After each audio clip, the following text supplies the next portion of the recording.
Let me tell you about the week I almost froze to death because one woman on my HOA board decided that my right to stay warm was somehow a violation of community standards. It was mid-January, the kind of January that doesn't mess around. The kind where you wake up and your windshield wipers are frozen solid to the glass, and you have to pour warm water on them just to get them unstuck before work.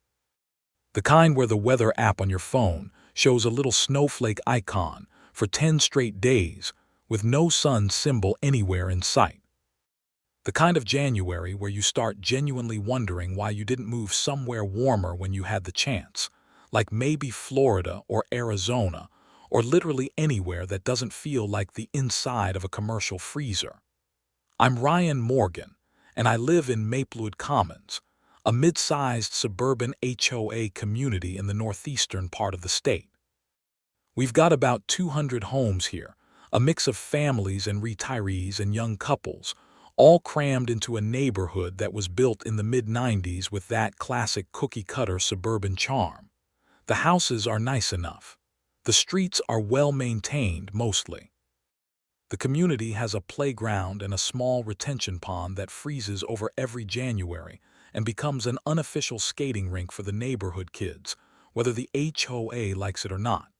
I moved here about 6 years ago, bought my house because it was in a good school district, had a decent yard, and the HOA fees seemed manageable at the time. I'd heard horror stories about HOAs before I moved in. My buddy Derek kept warning me, saying that HOAs attract a very specific kind of person, someone who needs control, someone who sees the rules as a personal power source rather than a community guideline. I told him he was being paranoid. I told him that most HOA boards are made up of normal people who just want the neighborhood to look nice. Derek was not paranoid. Derek was completely right. Now, I want to be clear that not everyone on the Maplewood Commons HOA board is a problem. Most of them are reasonable people who just want things to run smoothly. Dave Kowalski, the board treasurer, is a retired accountant who mostly just wants to make sure the finances are handled properly and that the landscaping contract gets renewed on time. Linda Fitch, the secretary, is a quiet woman in her 60s who sends out the meeting minutes and occasionally organizes neighborhood potlucks. These are normal people doing a thankless volunteer job. And then there is Sandra Delgado. Sandra Delgado moved into Maplewood Commons about 3 years before I did. She joined the HOA board within 6 months of moving in. She became the vice president within a year of that, which is a title that means almost nothing in practical terms but which Sandra wielded like it was a Supreme Court appointment. Sandra was in her mid-50s, always dressed like she was about to attend a real estate seminar, always had her hair in that specific kind of helmet wave that seemed designed to project authority, and always had a clipboard. The clipboard was important. Sandra carried that clipboard everywhere she went in the neighborhood. She used it to document violations. She used it to take notes during meetings. She used it to gesture with when she was making a point. I swear she slept with that clipboard. I have a theory that the clipboard is actually Sandra's source of power, like Samson and his hair, and if you ever got hold of that clipboard and hid it, she would lose all her abilities and become a completely reasonable human being. But I digress. The trouble started on a Thursday afternoon in the second week of January. The temperature had been hovering around 4 degrees Fahrenheit for 3 days straight, which is the kind of cold that makes your nose hairs freeze the second you step outside and makes you genuinely reconsider every life decision that led you to this moment. There was about 14 inches of snow on the ground from a storm that had rolled through the previous weekend, and the forecast was calling for another 6 to 8 inches by the weekend. I heat my house primarily with a propane furnace. My house was built with it, the infrastructure is already there, and for the most part it works great. In normal times, I get a propane delivery every few months from my supplier, Ridgeline Fuel Services, and everything ticks along just fine. But these were not normal times. There was a propane shortage across the entire region that winter. It had been building since November, caused by a combination of a brutal early cold snap, supply chain disruptions that had hit the regional distribution network, and a spike in demand that nobody had fully anticipated. By January, propane suppliers across the state were running low, delivery windows were getting longer, and people were starting to get genuinely nervous. Ridgeline had sent out a notice in December warning customers that they might experience delays. They recommended that customers top off their tanks whenever possible and consider buying portable propane tanks as backup reserves in case of emergency. It was good, practical advice, and I followed it. I bought a set of portable propane tanks, the large 100-pound cylinders that you can get from certain suppliers, and I had them delivered and stored in my garage. I had 6 of them, which gave me a meaningful backup supply in case my main tank ran low before Ridgeline could make a delivery. I wasn't the only one in the neighborhood doing this. My neighbor across the street, Tom Hartley, did the same thing. So did the Patel family 3 houses down. So did the elderly couple at the end of my street, the Varneys, who had an older furnace and were probably the most vulnerable people in the neighborhood to a heating outage. We'd all gotten the same notice from Ridgeline, we'd all done the math, and we'd all made the reasonable decision to stock up while we could.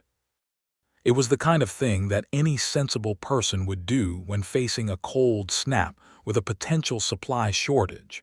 Enter Sandra Delgado.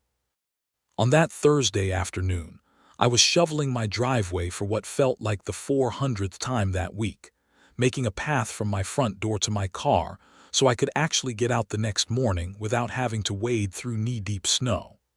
It was around 3 in the afternoon, already getting dark the way it does in January, and I was wearing my heavy work jacket and my thick wool hat, and I was not in the mood to talk to anyone. I just wanted to clear my driveway, go inside, make a pot of coffee, and watch whatever was on TV that night. I heard her before I saw her.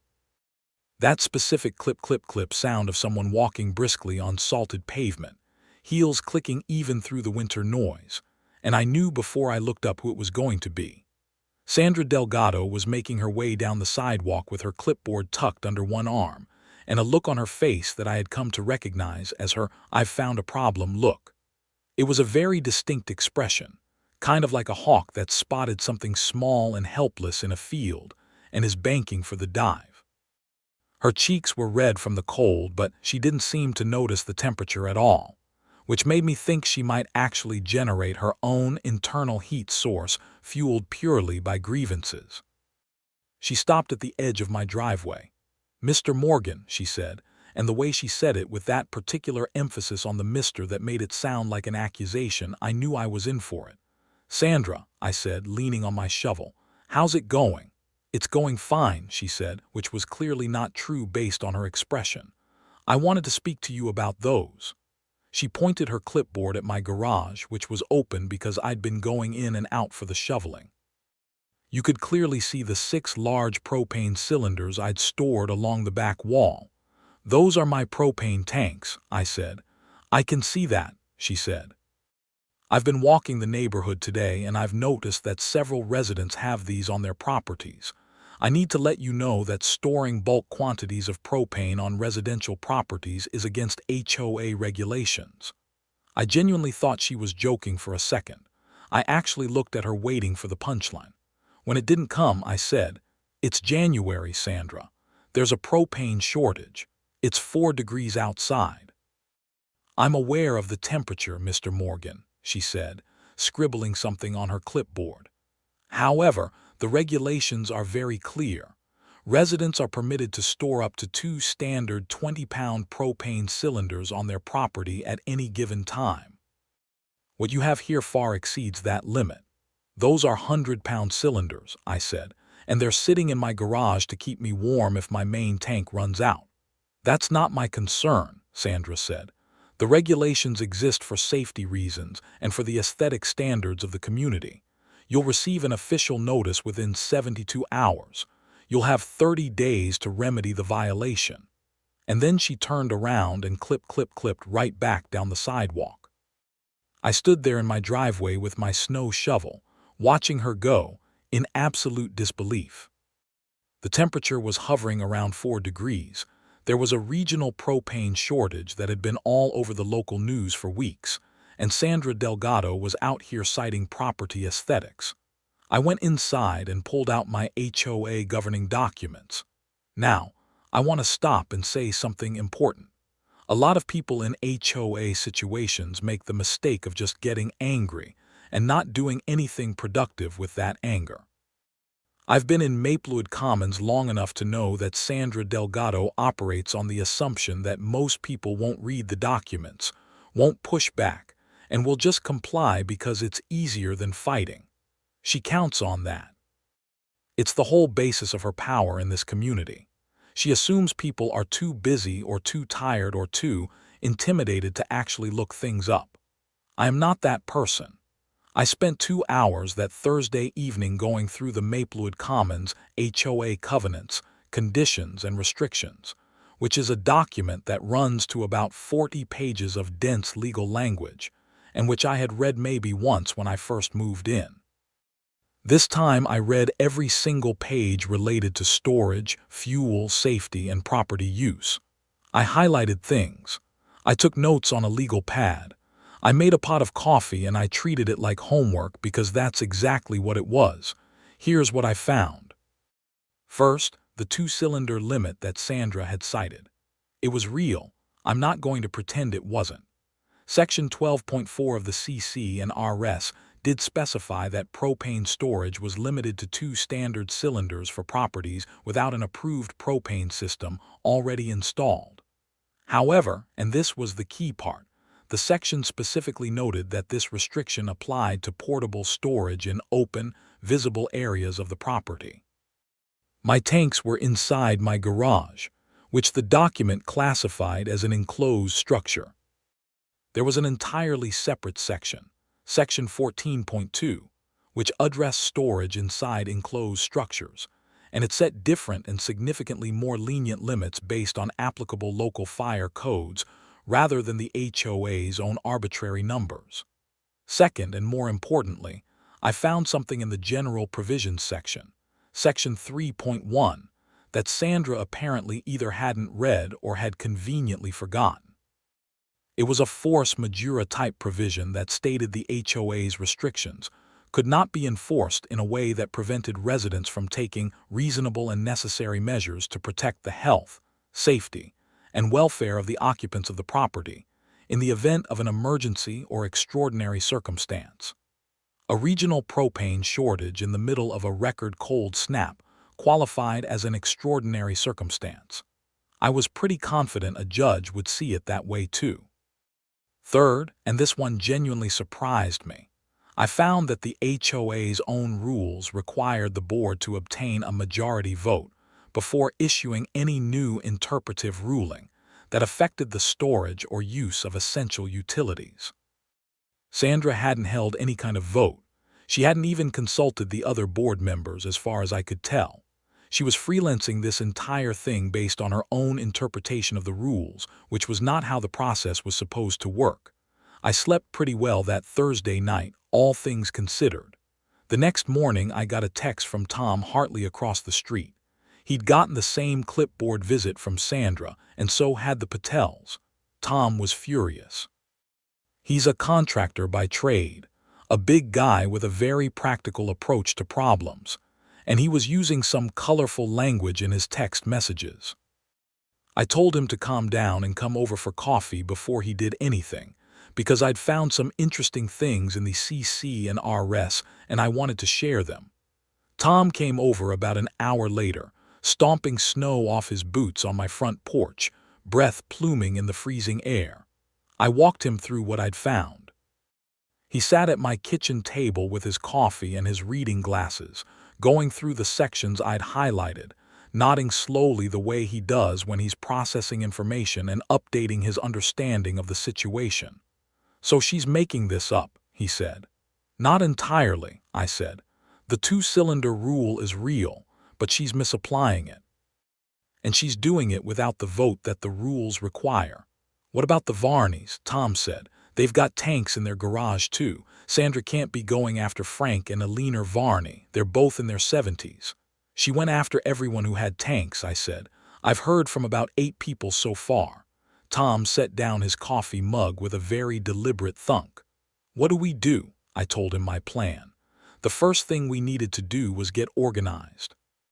Sandra was betting on everyone responding individually and feeling isolated and overwhelmed. If 8 or 10 households were facing the same violation notice, the answer was to stop being 8 or 10 individual households and start being a coordinated group. I'd done enough reading about HOA disputes to know that a board facing 30 residents in a unified block responds very differently than a board dealing with one annoyed neighbor at a time. I reached out to everyone I knew had received or was about to receive a violation notice. That was Tom, the Patels, the Varneys, a woman named Carla Domings who lived 2 streets over, a retired firefighter named Pete Sundberg, a couple named Marcus and Joy Walsh, and a young woman named Tasha Green who had moved in recently and was absolutely baffled by what was happening. 9 households in total. I asked everyone to hold off on doing anything with their tanks for now and to come to my house on Saturday morning for a meeting. Saturday morning arrived with another 4 inches of fresh snow and a temperature of 6 degrees. My driveway was covered again, and I spent an hour clearing it before anyone showed up. But by 10 o'clock, my living room was full of people in winter coats and scarves who'd all walked over from their respective houses, some of them looking annoyed, some of them looking worried, and Frank Varney looking like he was considering some drastic actions that I probably didn't want to know about. I laid out everything I'd found in the documents. I walked through the garage storage exception, the force majeure provision, and the voting requirement. Marcus Walsh, who it turned out was an attorney, listened to the whole thing with his arms crossed and then said, "You did good work. The vote requirement alone is your strongest argument. She can't issue enforcement actions based on a ruling she made herself without a board majority. That's procedurally invalid on its face." "Can we just ignore the notice then?" Carla asked. "You can challenge it," Marcus said. "There's a formal dispute process in the CC and RS. I'd recommend filing a dispute for all 9 households simultaneously. It forces the board to hold a hearing and it puts everything on record." "Can you help us with that?" I asked. "Absolutely," Marcus said. "Free of charge," Joy Walsh added, giving her husband a significant look that he acknowledged with a small nod. Tasha Green raised her hand. "Can she actually fine us if we don't comply?" "She can try," Marcus said. "But if the underlying ruling is procedurally invalid, the fines are unenforceable, and if she tries to pursue them through collections or place a lien, that opens up a whole different can of worms legally." Pete Sundberg, the retired firefighter, had been quiet until now. He cleared his throat. "I want to add something," he said. "I spent 22 years in the fire service. Propane tanks stored in an enclosed garage, properly secured and ventilated, are not a safety hazard under any standard fire code I'm aware of. If Sandra tries to use a safety argument, I can speak to that directly." That was useful to know. Alina Varney, who had been sitting quietly on my couch with a cup of tea I'd made her, spoke up in a gentle but firm voice. "Our furnace is older than most. If we run out of propane before the next delivery, we could be in a very serious situation. We're not a well home, either of us. Frank has his heart and I have my hip. We're not young people anymore. We bought those backup tanks on the advice of our doctor, who specifically told us not to let our home get cold." The room was very quiet after she said that. Frank Varney, who had been sitting next to her looking like he was holding it together with effort, squeezed her hand without saying anything. "I said, Alina, we're going to make sure you keep your tanks. I promise you that." Sandra had no idea what she was walking into. Over the weekend, Marcus Walsh drafted a formal dispute letter on behalf of all 9 households. It was 7 pages long, and it methodically demolished every aspect of Sandra's enforcement action. It cited the specific sections I'd found, added several additional points Marcus had identified, included a legal analysis of the force majeure provision, and pointed out in polite but absolutely unambiguous terms that Sandra's failure to obtain a board vote before issuing the ruling constituted a procedural violation of the CC and RS that rendered the enforcement action void ab initio, which is a legal phrase that essentially means null and void from the beginning. Marcus sent its certified mail to the HOA's registered address on Monday morning, with copies to every member of the board individually. That meant Dave Kowalski, the treasurer, and Linda Fitch, the secretary, both received copies before Sandra had any chance to control the narrative. The letter requested a formal board hearing within 14 days as specified by the CC and RS dispute resolution process. What happened next I heard about secondhand from Linda Fitch, who called me on Monday afternoon because she and Dave had both received the letters and were, let's say, not pleased about being blindsided. Apparently Sandra had not told the rest of the board that she was doing any of this.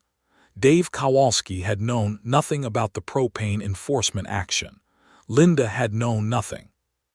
Sandra had gone out on her own, clipboard and all, and had been issuing violation notices based on a unilateral interpretation of the rules without informing her fellow board members that she was doing it, let alone getting their approval. Dave had apparently called Sandra immediately after getting the letter, and the conversation had not gone smoothly. Linda told me that Dave was, and I'm quoting here, very unhappy. Dave was the kind of man who had spent his career as an accountant making sure that procedures were followed correctly, and learning that the VP of his HOA board had been freelancing enforcement actions without authorization had apparently touched a very deep and very genuine nerve. "Ryan," Linda told me on the phone, "I want you to know that Dave and I had no idea any of this was happening. We're going to hold the hearing, and I don't think it's going to go the way Sandra expects." That was reassuring to hear, but I had learned enough about how HOA situations can go sideways to not take anything for granted. I told Marcus what Linda had said, and Marcus said that was good news, but we should still come prepared for the hearing with everything documented. In the meantime, life in Maplewood Commons continued in the way that life in a snowy northeastern suburb does in January, which is to say it was cold and slushy, and everyone was dealing with the same frustrations. Icy roads meant the commute into town took twice as long as usual. A water main had burst on one of the nearby streets and created a patch of black ice that had sent 2 cars into a ditch before the road crew got out to treat it. The neighborhood plow contractor, who was responsible for clearing the main internal roads in the community, had broken down and was running a day behind schedule, which meant that several streets in the back of the neighborhood were temporarily unplowed and essentially impassable. And through all of this, the propane shortage was getting worse, not better. Ridgeline sent out another notice during that week, saying that their delivery schedule was now backed up by 2 to 3 weeks, and that they were prioritizing deliveries for customers whose tanks were below 20%. Several people in the neighborhood had already burned through more propane than expected because of the prolonged cold, and at least 2 households I knew of were in genuinely tight situations with their main tanks. Sandra, meanwhile, appeared to be completely unconcerned with any of this. On Tuesday afternoon, I watched from my front window as she made another loop of the neighborhood with her clipboard, and I noticed she walked right past the Varney's house and appeared to document something. I stepped outside and asked her what she was doing. "I'm doing my regular walkthrough," she said pleasantly, as if the last several days hadn't happened. "You received the dispute letter," I said. "The board received the letter," she said. "That doesn't stop my enforcement activities in the meantime." "Actually it does," I said. Section 18.3 of the CC and RS. Once a formal dispute is filed, enforcement of the contested action is stayed pending the hearing. She looked at me. There was a moment where I could see her recalibrating, the way someone does when they realize the person they expected to just roll over is actually prepared. "I'll have to review that section," she said. "Please do," I said. She clipped away again, and I watched her go with the particular satisfaction of someone who has done their homework. I went back inside and immediately texted Marcus that Sandra was still doing walkthroughs and possibly documenting further activity. He confirmed that the stay provision in Section 18.3 was real and clear, and he drafted a brief follow-up letter to the board reminding them of it, which went out that evening. The formal hearing was scheduled for the following Thursday evening at the community center, which was the small building next to the retention pond that the HOA used for meetings. It seated maybe 80 people comfortably. I told all 9 households to come, and word had spread through the neighborhood more broadly by that point, so by Thursday evening the parking lot of the community center was packed. Cars lined up along both sides of the snow-cleared access road, and when I walked in I counted somewhere north of 60 residents filling the seats. Tom Hartley was there. The Patels were there. Pete Sundberg was there in his seat with his arms crossed, and the calm, settled posture of a man who has seen considerably worse situations than a rogue HOA board meeting. The Varneys were there, Frank in his heavy winter coat and Alina with her walker, and several of their neighbors had helped them navigate the icy path into the building. Carla Domings was there. Marcus Walsh was there with his briefcase, looking very much like the attorney he was. Tasha Green was there with a notebook, scribbling things already. And I learned later she wrote a personal blog that she had apparently already posted about the situation, which was why about 20 additional residents had shown up who weren't directly named in the dispute. Dave Kowalski called the meeting to order at 7 o'clock, and the first thing I noticed was that he looked tired and frustrated in the way that people look when they've spent a week cleaning up a mess they didn't make. Linda Fitch sat next to him looking calm and professional. Sandra sat at the end of the board table with her clipboard, and when she looked out at the assembled crowd and saw 60-plus residents staring back at her, something flickered across her face that I thought might have been the first genuine uncertainty I'd ever seen from her. Dave opened by reading a prepared statement. He said that the board had reviewed the dispute letters submitted by the 9 households, had reviewed the relevant sections of the CC and RS, and had consulted with the HOA's retained legal counsel over the previous week. He said he wanted to be transparent with the community about what the board had found. The board's legal counsel had confirmed that the enforcement action issued by Sandra Delgado was procedurally invalid because it had been issued without a board vote, in violation of the process required by Section 7.8 of the CC and RS. The enforcement action was therefore void, and all violation notices related to propane storage were being withdrawn immediately. There was a long, collective exhale from the assembled residents. Dave continued. The board had further reviewed the substantive question of whether the 2-cylinder limit in Section 12.4 applied to tanks stored inside enclosed garages, and legal counsel's opinion was that it did not, because Section 14.2 governed enclosed storage and referred to local fire codes rather than the HOA's own limits. Under the applicable local fire code, the amount of propane stored by any of the 9 households was within permitted limits. More sighs of relief. I heard Tom Hartley mutter something approving under his breath. Dave then said that the board was going to propose a formal amendment to the CC and RS to make the enclosed storage provision more explicitly clear, so this ambiguity couldn't arise again, and that the amendment would be put to a community vote according to proper procedure. Then he turned and looked directly at Sandra. He said that the board had also discussed the matter of a board officer taking unilateral enforcement action without authorization, and that this was a serious concern. He said the board would be addressing that matter through its own internal process, but that he wanted the community to know it was being taken seriously. Sandra was sitting very still. The clipboard was on the table in front of her and she wasn't touching it. At this point, Marcus Walsh stood up and addressed the board. He was polite and professional, which I think was actually more effective than being confrontational would have been. He thanked the board for the quick and thorough response. He asked the board to confirm that the stay on enforcement was retroactive, meaning none of the 9 households had any pending violations related to this matter. Dave confirmed it. He asked the board to confirm that no fines had been assessed or would be assessed. Dave confirmed that too. Then Pete Sundberg stood up, and Pete being Pete, he kept it brief. He identified himself as a retired firefighter with 22 years of service, and he said that he had reviewed the storage arrangements of all 9 households, and that all of them were well within fire safety standards. He said that propane stored in a closed garage, properly secured and separated from ignition sources, is standard practice across thousands of homes every winter, and that there was no legitimate safety basis for the restrictions Sandra had tried to impose.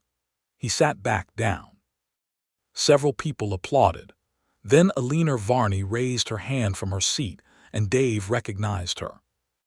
Alina stood slowly, Frank steadying her, and she addressed the room in that quiet, clear voice of hers. She said that she and Frank had purchased their backup propane tanks on the advice of their doctor because of their health conditions and the risk of prolonged cold exposure. She said that if Sandra had succeeded in forcing them to remove those tanks, they would have been in genuine danger if their main tank had run out before Ridgeline could deliver. She said she didn't say this to be dramatic. She said it because she wanted the community to understand what was actually at stake when someone in a position of authority decides to enforce rules without thinking about consequences for real people. The room was completely silent while she spoke, the way rooms go quiet when someone says something that cuts right to the heart of the matter. And then she sat back down and about 40% of the room started clapping, including me. Sandra was still very still. I could see her jaw working slightly, like she was trying to figure out what to say, but she wasn't saying anything. Dave Kowalski opened the floor for general comments, and several people spoke up. Most of them were supportive of the board's decision to reverse the enforcement action, but several of them raised broader concerns about the pattern of behavior, because it turned out Sandra's clipboard wasn't just focused on propane. Multiple residents described other enforcement actions Sandra had taken on her own authority over the past year and a half, things she'd done without board votes, letters she'd sent without board knowledge, fines she'd assessed, and then had to be quietly reversed when challenged. This was clearly not news to Dave and Linda. They looked like they'd heard some of it already, but the volume and detail of what was coming out seemed to be hitting them in a new way. I could see Dave making notes on the pad in front of him, and his pen was moving more and more. One woman, a resident named Patricia Hollins who I barely knew, stood up and said that 6 months ago Sandra had sent her a letter claiming that the color she'd painted her shutters violated HOA guidelines. And when Patricia had challenged it, Sandra had told her verbally that the board had voted on the color standards and that Patricia needed to comply or face a fine. Patricia said she'd repainted her shutters, spent $300, and later found out the board had never voted on anything related to shutter colors. Dave asked Patricia if she had documentation of any of this. She did. Patricia pulled out a folder, an actual physical folder with printed emails and the letter Sandra had sent her. She walked to the front and handed it to Dave, who looked at it for a long moment and then passed it to Linda. Then, and this is the moment I think people will be talking about in Maplewood Commons for a very long time, Tom Hartley said, "I've got something too." Tom pulled out his phone. Tom had a doorbell camera, and it turned out his doorbell camera had a wide enough angle to capture a significant portion of the street in front of his house, including the portion of the sidewalk where Sandra had stopped and spent about 10 minutes on Thursday afternoon. Tom had pulled the footage, and the footage showed Sandra, after leaving my driveway, stopping in front of the Patel's house and writing something on her clipboard, then stopping in front of Tom's house and doing the same thing, and then going around the side of Tom's property and peering into his side yard, which was not visible from the public sidewalk, in a way that seemed deliberately nosy, to put it politely. He played it on his phone and held it up. Not everyone in the room could see it clearly, but enough people could, and the general sense of the crowd shifted noticeably. Dave asked Tom to send the video to the board email, and Tom said he absolutely would. Marcus Walsh, still seated, raised his hand, and Dave called on him again. Marcus said that based on what had come out tonight, he wanted to formally request that the board conduct a comprehensive review of all enforcement actions taken over the past 2 years that had been attributed to board action, specifically to determine which of them had actually been approved by a board vote and which had been unilateral. He said this was important not just for accountability, but because if residents had paid fines for violations that were based on procedurally invalid enforcement actions, there was a colorable argument that those fines needed to be refunded. The word refund produced a very particular kind of alert attention from the assembled residents, the kind of focused silence that comes over a crowd when money suddenly enters the conversation. Dave said the board would commit to that review. Sandra finally spoke. She said, in a tone that was trying very hard to project calm authority and not quite managing it, that she had always acted in what she believed were the best interests of the community, and that she had been doing the work that other board members weren't doing, and that some people in this room didn't appreciate how much effort went into maintaining community standards. There was a particular silence that followed this, the kind of silence that says more than words would.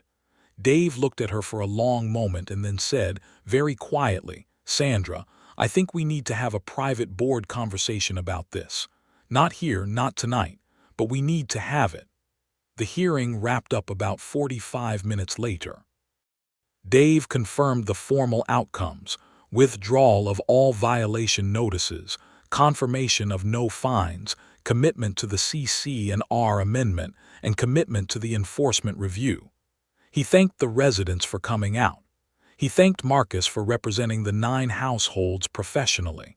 And he thanked Eleanor Varney, specifically, for speaking. People filed out into the cold January night, and the conversation in the parking lot was animated in the way that community conversations get when something real has just happened. I stood by my car with Tom and Marcus and the Patels for about 20 minutes, steam rising from everyone's breath, rehashing the highlights.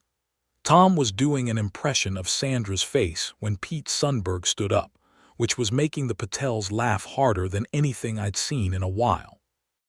The Varneys passed by on their way to their car, Frank walking carefully on the cleared path, Eleanor with her walker.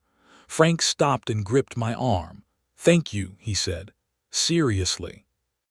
"Marcus did the heavy lifting," I said. "You organized it," Frank said. "That counts." I drove home through the snowy streets feeling better than I had in 2 weeks. In the days following the hearing, things moved quickly. The board conducted the enforcement review Marcus had requested, and what it found was not good for Sandra.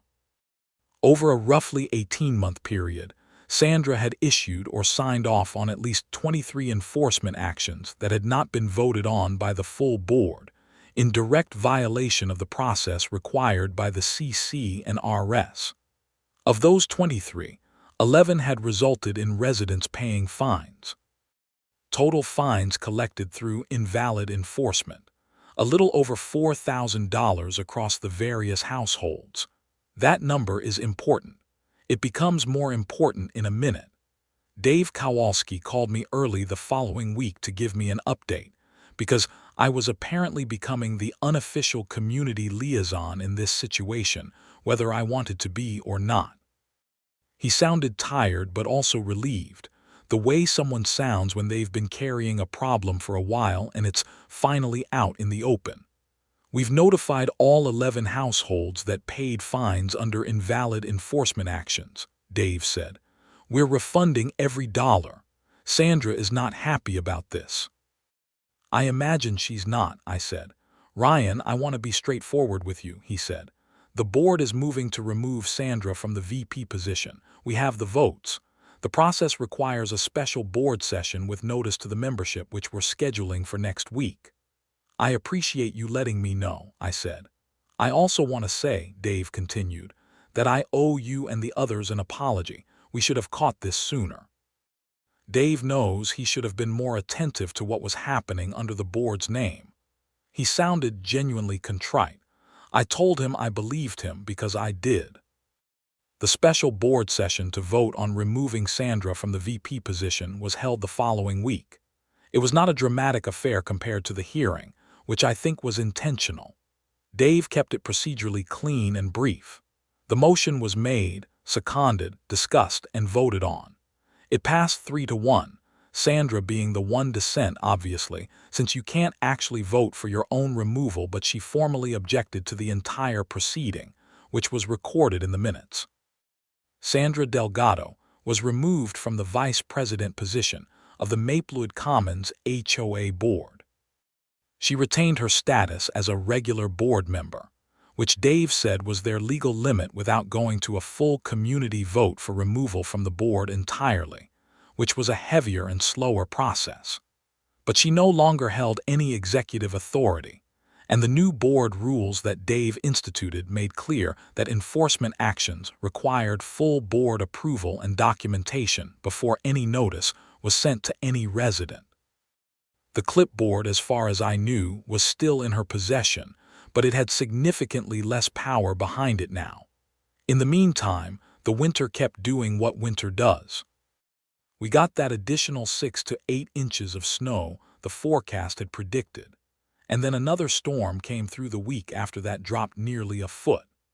The roads in the back of the neighborhood that had been unplowed for days became a recurring issue, and several residents organized an informal plowing rotation using personal snowblowers and equipment to keep the critical paths cleared while the contractor caught up.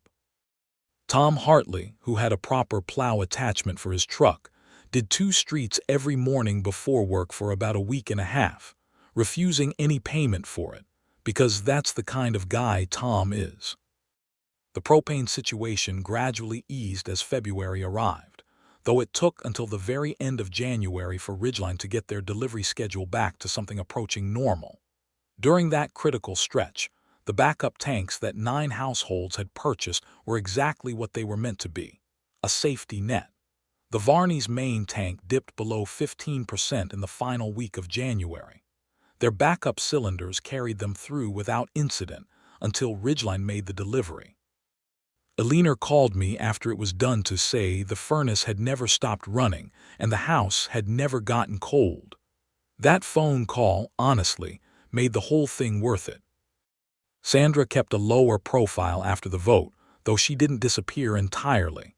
She still came to board meetings. She still occasionally sent messages on the community group chat about things she found concerning. But the responses from neighbors had shifted notably. Where once people had mostly stayed quiet when she raised issues, now they asked questions, requested documentation, asked which board vote had authorized whatever she was suggesting. She didn't have the unilateral leverage anymore.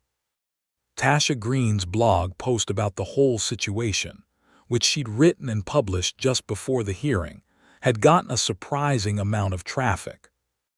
She had a modest following already, people interested in housing and community issues, and the story resonated. She'd been careful to stick to the facts and not be inflammatory, and the post was genuinely well written. She messaged me after the hearing with an update asking if she could write a follow-up piece, and I said yes. Just make sure you include the part about the Varneys and why the stakes were real, not just a rule dispute. She did. That second piece got even more reads. The CC and R amendment process that Dave had initiated moved through the proper channels over the following 2 months. The proposed amendment was drafted with help from Marcus Walsh, reviewed by the board's legal counsel, and put to a community vote by mail ballot as required by the governing documents. It passed with a large majority.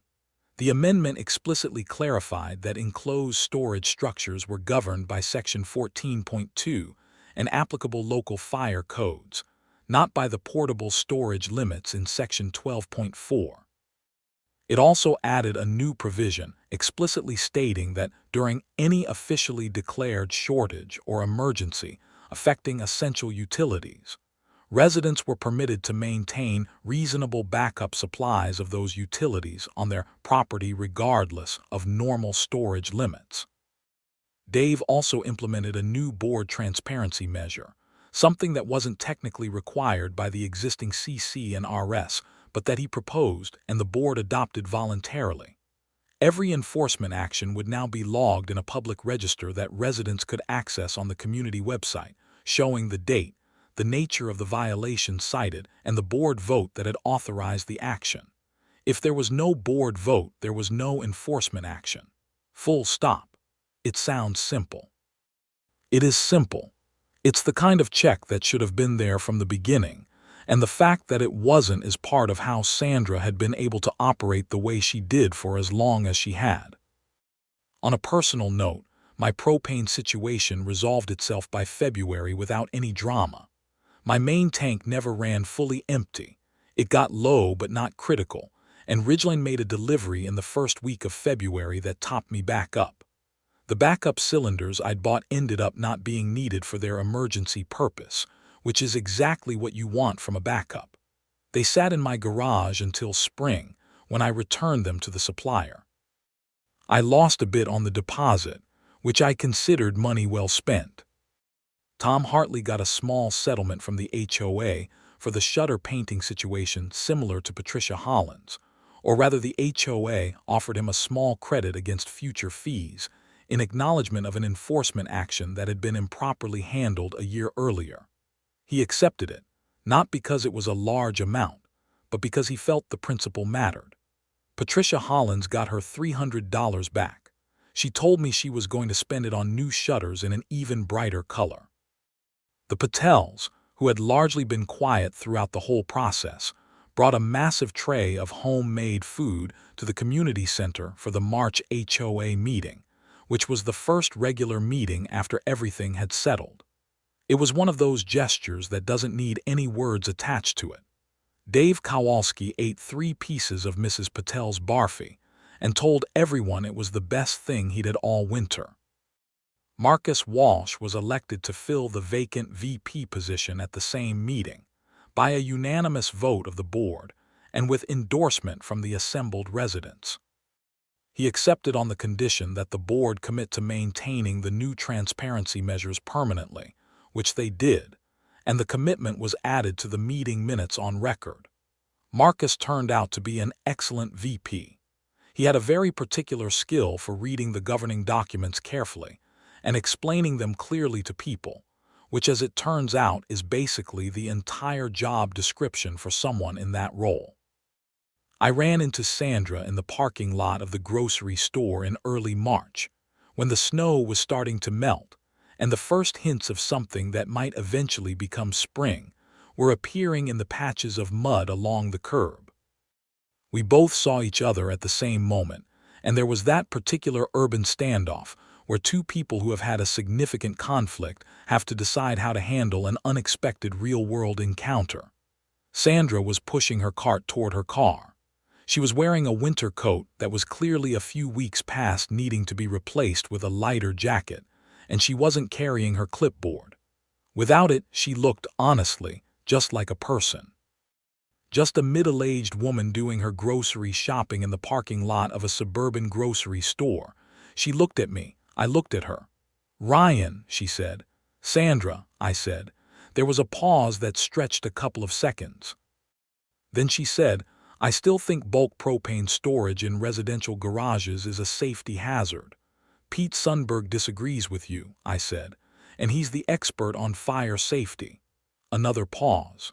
"Yes, well," she said, and then she continued pushing her cart to her car.